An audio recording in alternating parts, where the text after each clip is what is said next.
BNP chairperson Khaleda জিয়ার সুচিকিৎসার জন্য air ambulance দিয়ে সহযোগিতা করার সিদ্ধান্ত নিয়েছে কাতার। কূটনৈতিক সূত্রে জানা গেছে, আজ বৃহস্পতিবার সকালে কাতারের পক্ষ থেকে বিএনপিকে এই তথ্য জানানো হয়েছে। এর আগে গত 29 নভেম্বর এয়ার অ্যাম্বুলেন্সের ব্যবস্থা করার জন্য বিএনপির মহাসচিব মির্জা ফখরুল ইসলাম আলমগীর ঢাকায় নিযুক্ত কাতারের রাষ্ট্রদূত সেরাইয়া আলী আল কাহতানের কাছে একটি চিঠি লিখেছেন।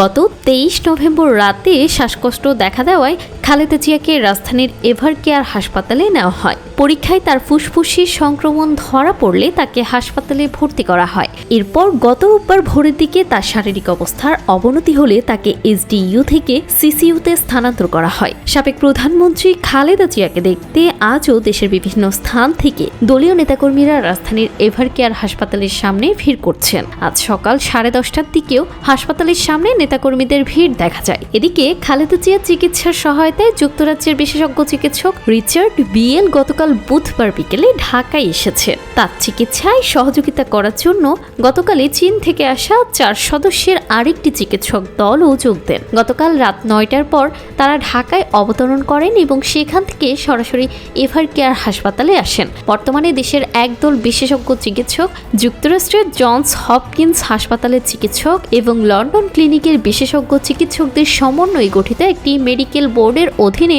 খালেদা জিয়ার চিকিৎসা চলছে। জানাতুল তাহসিন, ডেস্ক রিপোর্ট, সকালবেলা।